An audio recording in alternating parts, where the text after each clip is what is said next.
నమస్తే, welcome to Leo. మనతో ఉన్నారు సీనియర్ జర్నలిస్ట్ సత్యమూర్తి గారు. సార్ నమస్తే. నమస్కారం అండి. సార్, అంబటి రాంబాబు ఒక ఆంబోతులా రెంకలేస్తూ ముఖ్యమంత్రి గారిని కూడా ఎలాంటి మాట్లాడినాడు చూసాం. దాని తర్వాత అరెస్ట్ అవ్వడం, రిమాండ్ కల్లో ఇవన్నీ చూస్తూనే ఇప్పుడు పోలీస్ వెహికల్లో ఉండి ఇంకా సిగ్గు లేకుండా అంత వయసు వచ్చినా సరే ఆయన చేస్తున్నటువంటి ఒక చేష్టలు కావచ్చు, ఆయన చూపిస్తున్న సింబల్ కూడా చూస్తే ఎలా అర్థం చేసుకోవాలి? అంటే అసలు వైఎస్ఆర్ కాంగ్రెస్ పార్టీలో ఉన్న నేర సంస్కృతి అంటే నీకు ఎవరన్నా మామూలుగా మంచి మనిషికి ఒక మాట, మంచి గొడ్డుకు ఒక దెబ్బ అనేది ఒక సామెత. అంటే మంచి మనిషి అయితే అతనికి ఏ వద్దా అట చేయొద్దు అంటే సిగ్గుపడి ఆపాలి, అతన్ని మంచి మనిషి అంటారు. మంచి గొడ్డు అంటే ఇటు పోతూ రెండు ఎద్దులు ఉన్నాయనుకో, ఒక ఎద్దు ఇటు ఒక ఎద్దు ఇటు పోతుంది అనుకో, ఇటు కొడితే ఎద్దు ఇటు తిరుగుతుంది, ఒకటే దెబ్బ స్ట్రైట్గా వెళ్తుంది. మంచి గొడ్డుకో దెబ్బ అన్నారు. అది పూర్వకాలం మన సామెత. అరే ఇదేంటి వీళ్ళందరూ ఇక్కడికి వచ్చి ఇక్కడ వీళ్ళు చేస్తున్న పనులేంటి, పోలీసులు ఎంత కట్టడి చేయాలని ప్రయత్నం చేస్తున్నా కానీ ఈ పైశాచిక ఆనందం ఏంటి? ఇప్పుడు ముఖ్యమంత్రిని అంటే బూతులు మనం ఉచ్చరించటానికి వీల్లేని భాషలో బూతులు తిడితే ఈ ఉండవెల్లి అరుణ్ కుమార్ లాంటి వాళ్ళు వెళ్ళి పరామర్శిస్తున్నారు. నీకు జగన్మోహన్ రెడ్డి పార్టీలో అందరూ క్రిమినల్సే ఉన్నారు, అది అందరికీ తెలుసు. ఈ ఉండవెల్లి అరుణ్ కుమార్కి ఏమైంది? అతని ప్రాబ్లం ఏంటి అంటే ముఖ్యమంత్రిని తిడితే కూడా ఈ ఉండవెల్లి అరుణ్ కుమార్ అనే ఒక మేధావి వెళ్ళి రిమాండ్ ఖైదీని పరామర్శించి వస్తూ ఉంటే ఈ ఉండవెల్లి అరుణ్ కుమార్ ఈ సమాజానికి ఏం సందేశం ఇస్తున్నాడు? ఈ రోజున మళ్ళీ ఇప్పుడు రిమాండ్ పడ్డది. ఈ రోజున సత్యనపల్లిలో లాటరీ పెట్టాడు సంక్రాంతి సందర్భంగా. ఏంటో తెలుసా? అవతాతలకి ఇచ్చే పెన్షన్లు ఉంటాయి కదా, ఆ పెన్షన్ డబ్బుల్లో కట్ చేసి 200 300 కట్ చేసి ఈయన పెట్టే లాటరీ టికెట్ కొనాలట. అంటే ముసలాళ్ళను కూడా దోచుకున్నాడు. ఇప్పుడు వెళ్ళి మళ్ళీ రిమాండ్ పడ్డది. వెళ్ళి పరామర్శించిరాపో ఉండవెల్లి అరుణ్ కుమార్, అంబటి రాంబాబుని వెళ్ళి పరామర్శించిరాపో. నీకు జగన్మోహన్ రెడ్డి తన రాజకీయ అవసరం కోసం కరడుగట్టిన నేరస్తుల్ని ప్రమోట్ చేస్తూ ఉన్నాడు. దానికి ఉండవెల్లి అరుణ్ కుమార్, నేను నాలాంటి వాళ్ళు కూడా వెళ్ళి సపోర్ట్ చేస్తుంటే ఎట్లా? ఇక్కడ జరిగింది ఏంటి? నువ్వు చేస్తున్న పని నీకు ఫ్రెండ్ అయితే నీ ఫ్రెండా? బూతులు తిట్టేవాడు నీకు ఫ్రెండ్ అని చెప్పుకుంటావా? జగన్మోహన్ రెడ్డి మొదటి నుంచి కూడా అధికారం కోల్పోయిన దగ్గర నుంచి, అధికారంలో ఉన్నప్పుడేమో దళితుల మీద దాడులు, బీసీల మీద దాడులు, ముస్లిం కుటుంబాలను చిన్నభిన్నం చేశాడు. అటువంటి దారుణాలు చేసిన వ్యక్తి ఎంతమంది మీద ఎస్సీ ఎస్టీ కేసులు పెట్టించాడో తెలుసా? జగన్మోహన్ రెడ్డి టైంలో ఎన్ని కేసులు ఉన్నాయో. నీకు అధికారంలో ఉన్నప్పుడు అట్లా చేసి అధికారం కోల్పోయిన తర్వాత ఎవరైనా కానీ సిగ్గుపడాలి. అరే ప్రజలు మనకి 151 నుంచి 11కి పడేశారే, మనం సిగ్గుపడాలి అని చెప్పి ఒక స్పృహ ఉండాలి. ఆ స్పృహ కూడా లేకుండా అధికారం కోల్పోయిన వెంటనే తెనాలి ఐతానగర్ వెళ్ళి గంజాయి బ్యాచ్ని పరామర్శించి వచ్చాడు. పైగా ఆ రోజు ఏం చెప్పాడు జగన్మోహన్ రెడ్డి? నాకు బాగా గుర్తున్నది. ఆ చిన్నపిల్లలు ఏదో కేసులు ఉంటాయి, చిన్నపిల్లలు గంజాయి అమ్ముతారా? వినుకొండలో 2 రౌడీ షీటర్లు, 2 వైసీపీ వాళ్ళే, రషీద్, వాళ్ళిద్దరు కొట్టుకొని ఒకరు చచ్చిపోయాడు. వాళ్ళ ఇంటికి వెళ్ళి పరామర్శించి వస్తాడు. ఏమి సందేశం ఇస్తున్నావు నువ్వు అసలు రాష్ట్ర ముఖ్యమంత్రిగా పనిచేసిన వ్యక్తివి, సమాజం పట్ల కనీస బాధ్యత కూడా లేదు. నీలాంటి వాళ్ళ వల్ల నువ్వు ప్రోత్సహించటం వల్ల, నువ్వు ప్రేరేపించటం వల్ల, నువ్వు నేరస్తుల్ని ఎంకరేజ్ చేయటం వల్ల సమాజం ఎంత చిన్న భిన్నం అవుతున్నది. సార్, పిన్నెల్లి రామకృష్ణారెడ్డి ఈవీఎం బద్దలు కొడితే తప్పేందని చెప్పేసి అనేటువంటి ఒక నాయకుడిని ఎక్కడ చూసారా సార్ మీరు? పిన్నెల్లి ఈవీఎం బద్దలు కొడితే తప్పేముండు అన్నాడు. కాకాని గోవర్ధన్ రెడ్డి గనులు దోచుకుంటే తప్పేముందన్నాడు. బూతులు తిడితే తప్పేంటి అంటాడు. నీకు ఒక నేరం కాదు కదా, అగ్రిగోల్డ్ భూములు జోగి రమేష్ అనే అతను ఆక్యుపై చేస్తే తప్పేముంది అంటాడు. తప్పేముంది? అగ్రిగోల్డ్ భూములు కొట్టేసినా కానీ నువ్వు కేసెట్ట పెడతావు, బీసీ కదా అంటాడు. అంబటి రాంబాబుని మీద కేసెట్ట పెడతావు, కాపు కదా అంటాడు. రప్పని అడిగితే పొట్టేళ్ళ తల్లి నరికినట్టు ఆయన మళ్ళీ ఆ డైలాగ్ ఏంటి తప్పేంటి అని చెప్పేసి. తప్పేంటి అంటే సమాజంలో ఉన్న వ్యక్తులందరూ కూడా ఈ పోకడలని గమనించాలి. మీరు వేరే రిజర్వేషన్లు, కులము, మతము ఇటువంటి రిజర్వేషన్లు పెట్టుకొని మీరు గనక ఈ వైఎస్ఆర్ కాంగ్రెస్ పార్టీ ట్రాప్లో పడితే మనకి రాష్ట్రం మిగలదు. ఎందుకు చెప్తున్నానంటే ఈ రోజున ఈ అంబటి రాంబాబు అనే ఒక వ్యక్తి పోలీసు జీపులో ఉండి సిగ్గుపడాలి. నువ్వు ఏదైనా ఒక ఉద్యమంలో పోలీస్ జీపు ఎక్కావు అంటే ఏదో కొంత గౌరవం ఇవ్వచ్చు.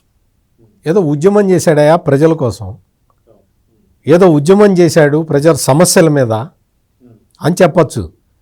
నువ్వేంది ముఖ్యమంత్రిని అమ్మనాభూతులు తిట్టిన కేసులో జైలుకి వెళ్ళిన వాడివి, రిమాండ్ ఖైదీగా ఉన్నవాడివి, పోలీసుల మీద దాడి కేసులో రిమాండ్ ఖైదీగా ఉన్నవాడివి, ఈ రోజున అవ్వాతాతల్ని మోసం చేసిన కేసులో రిమాండ్ పడ్డవాడివి.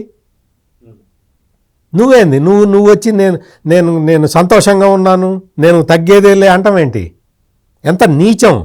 అసలు వాస్తవానికి ఈ అంబటి రాంబాబు అనే వ్యక్తి ఆ సంజన సుకన్యల గురించి వీడియో ఆడియో బయటకు వచ్చిన రోజునే సిగ్గుతో తల ఉంచుకోవాలి, తల దించుకోవాలి. ఏం మాట్లాడతావు నువ్వు? అమ్మాయిని పంపించని మాట్లాడతావా? ఇంకొక లేడీతోటి ఎవరో ఫెసిలిటేటర్ లాగా ఉంది, ఆమెతోటి ఏం మాట్లాడతావు? అమ్మాయిని అన్ని పనులు చేస్తుందా అని అడుగుతావా? అన్ని పనులు చేస్తుందా అంటే నేను పంపిస్తా కదా నువ్వే చూడు అంటుందా? ఒక అమ్మాయి ముస్లిం గర్ల్ని పంపిస్తాను, నీకు ఏ పనులు కావాలంటే ఆ పనులు చేయించుకో. ఏమయ్యా అసలు ఆడియో కాల్ బయటకు వచ్చిన తర్వాత ఈ అంబటి రాంబాబు అనే వ్యక్తి సిగ్గుపడాలి. ముగ్గురు ఆడపిల్లల తండ్రి అయిన అంబటి రాంబాబు, ముగ్గురు ఆడపిల్లలకి తండ్రి. అటువంటి అంబటి రాంబాబు ఈ టెలిఫోన్ కాల్ లీకులో విషయం, లేకపోతే ముఖ్యమంత్రి చంద్రబాబు నాయుడిని బూతులు తిట్టిన విషయం, ముగ్గురు ఆడపిల్లలకి తండ్రి అయిన వాడు సమాజంలో ఎంత బాధ్యతగా మెలగాలి? సార్ నాకు ఇక్కడ ఒక డౌట్ సార్, ఇంత చేసిన తర్వాత మీరు ప్రతి ఒక్కటి కూడా చాలా స్పష్టంగా చెప్తూ వస్తున్నారు. గతంలో ఇంకొక కేసు కూడా సిఎంఆర్ రిలీఫ్ ఫండ్ ఏదైతే ఉందో దాంట్లో కూడా దోచేశాడని చెప్పి ఒక వ్యక్తిని కోల్పోయినటువంటి కుటుంబానికి సంబంధించిన వాళ్ళు సిఎంఆర్ ఫండ్ వస్తే దాంట్లో కూడా నాకు కమిషన్ పెట్టిన తర్వాత చెక్ ఇస్తా అని చెప్పి మాట్లాడాడంటే, అదైన తర్వాత కూడా జగన్మోహన్ రెడ్డి దండా లేనిది ఈరోజు తగ్గేదేలేదు అని చెప్పేసి ఒక గెస్చర్ ఇస్తున్నాడంటే నిజానికి సమాజానికి ఏం మెసేజ్ ఇస్తున్నాడంటే ఏం చెప్తారు జగన్మోహన్ రెడ్డి? సత్తెనపల్లిలో ఏదో ప్రమాదం, హోటల్లో ఏదో ప్రమాదం జరిగి ఆ ప్రమాదంలో హోటల్లో పనిచేసే కార్మికుడు చనిపోతే దానికి సీఎం రిలీఫ్ ఫండ్ నుంచి డబ్బులు వస్తే, జగన్మోహన్ రెడ్డి టైంలో సీఎం రిలీఫ్ ఫండ్ నుంచి డబ్బులు రావడమే కష్టం. అసలు ఎవడు ఇచ్చేవాడు కాదు, ఎవ్వడికి ఇచ్చేవాడు కాదు. ఈ రోజున చూడు, సీఎం రిలీఫ్ ఫండ్ నుంచి చంద్రబాబు నాయుడికి వచ్చి డొనేషన్లు ఇస్తున్నారు. మీరు సీఎం రిలీఫ్ ఫండ్ ద్వారా మీరు ఖచ్చితమైన పేదలకి మీరు సహాయం చేస్తారు సార్, మేము మా తరఫు నుంచి మేము విరాళాలు ఇస్తున్నాం అని చెప్పి సీఎం రిలీఫ్ ఫండ్కి ప్రజలు, కొంతమంది పారిశ్రామికవేత్తలు విరాళాలు ఇస్తున్నారు. అటువంటి పరిస్థితి జగన్మోహన్ రెడ్డికి ఉన్నదా? గవర్నమెంట్ ఫండ్స్ నుంచి కేటాయించిన వాటిని కూడా నువ్వు సరైన వ్యక్తులకు ఇచ్చావా? ఏదో ఒకటో రెండో కేసుల్లో నిజమైన బాధితులకి చెక్కులు ఇస్తే నీ ఎమ్మెల్యేలు ఏం చేశారు? సగం అక్కడ పెట్టిపో అన్నారు. అట్లా జరిగిందే మీరు చెప్పిన ఎగ్జాంపుల్ అంబటి రాంబాబు. మరి సగం అక్కడ పెట్టిపో అన్నవాడిని నువ్వు తర్వాత ఎంకరేజ్ చేస్తేవి, నువ్వు తర్వాత మంత్రిని చేస్తేవి, ఏమనుకోవాలి? అంటే సమాజం పట్ల ఏమాత్రం బాధ్యత ఉన్నవాడు కూడా ఇట్లా ప్రవర్తించడు. సమాజం పట్ల బాధ్యత లేదు నీకు. కులాల కుమ్ములాట పెట్టడానికి చూస్తావు, మతాల మధ్య చిచ్చు రేపటానికి ప్రయత్నం చేస్తావు. నీకు కావాల్సిందేంటి? అధికారమా? నీకు ఎట్టి పరిస్థితుల్లో రాదు మళ్ళీ అధికారం. ఇటువంటి పనులు చేస్తే నీకు రాదు. ఎందుకు అంటే సమాజం చాలా సెన్సిటివ్గా ఉంటుంది. నీలాంటి వాళ్ళని ఒక్కసారి ఒక్క ఛాన్స్ అంటే నీకు ఏదో అవకాశం ఇచ్చారు, ఆ అవకాశాన్ని నువ్వు ఎట్లా వాడుకున్నావు? తిరుమల తిరుపతి దేవస్థానం సంబంధించి టెండర్లు గోల్మాల్ చేసి నెయ్యి టెండర్లని, వెంకటేశ్వర స్వామికి పవిత్రమైన ఆ లడ్డూలోనే నువ్వు సింథటిక్ నెయ్యిని, కల్తీ నెయ్యింది, ఆ బాత్రూమ్ టాయిలెట్ క్లీనర్లు వాడే ఆ కెమికల్స్ తీసుకొచ్చి కలిపి పెట్టావు, వెంకటేశ్వర స్వామికి నైవేద్యంగా పెట్టావు. లెక్కర కుంభకోణం సుప్రీంకోర్టు ఏం చెప్తుందో ఒకసారి చదువుకో, ఏం చెబుతుందో విను. ఇటువంటి నీచమైన పనులు చేసినందుకు ప్రజలందరికీ అర్థమైపోయి నిన్ను తీసి పక్కన పెడితే సిగ్గుపడాల్సింది పోయి నాకు సన్మానం చేయండి, మీ కులాల మధ్య తగాదాలు పెడతాను, మీ మతాన్ని నాశనం చేస్తాను అని చెప్పి విచ్చలవిడిగా రౌడీల్ని ఎంకరేజ్ చేస్తూ, ఇప్పుడు మాలాంటి వాళ్ళు ఇట్లా నిజాలు మాట్లాడుతున్నారని చెప్పి నీకు తలకాయలు పగలగొడతాం, మేము అధికారంలో రాగానే నిన్ను చంపేస్తాం అంటే ఏంటి? నువ్వు ఎంతమందిని చంపుతావు? ఎంతమందిని చంపగలుగుతావు? ఇదేనా నువ్వు సొసైటీకి నువ్వు కలకాలం బతుకుతావా? ఎవడైనా కానీ ఓ 1000 ఏళ్ళు బతుకుతాడా? కనీసం 100 ఏళ్ళ గ్యారంటీ ఉందా?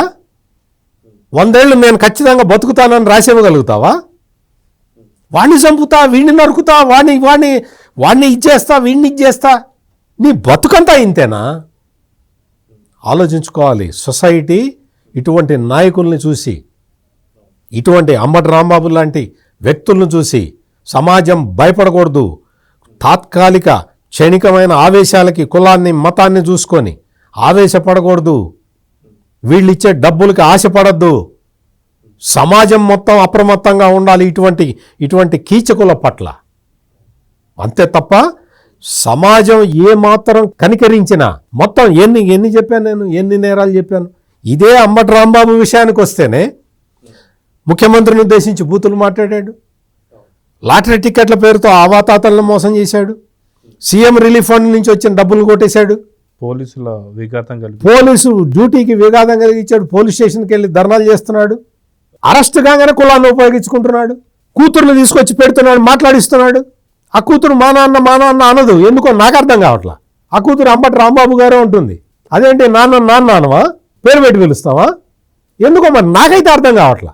ఇటువంటివన్నీ తీసుకొచ్చి సమాజాన్ని భ్రష్టు పట్టించాలని చూస్తున్న వీళ్ళని, ఇటువంటి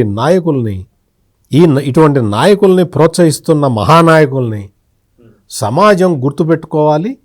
సమాజం గుర్తుపెట్టుకొని వీళ్ళకి తగిన బుద్ధి చెప్పకపోతే, అంటే 11 సీట్లు వచ్చినా కానీ వీళ్ళు ఇటువంటి నీచమైన ప్రవృత్తితోటే ఉన్నారు అంటే వీళ్ళకి అసలు ఓటేయటం కరెక్టా అనే విషయాన్ని మీరు ఆలోచించాలి. సో చూద్దాం సార్, మొత్తానికి అంబటి రాంబాబు ఇన్ని కేసులున్నా సరే ఇంకా అలాంటి తగ్గేదేలేనటువంటి ఒక గెస్సెస్ ఇవ్వడం కావచ్చు, దాన్ని ప్రోత్సహిస్తున్న జగన్మోహన్ రెడ్డి పార్టీకి తగిన బుద్ధి చెప్పాలని అయితే కోరుకుందాం. నమస్తే సార్. నమస్కారం అండి. Please subscribe to Leo news for more videos.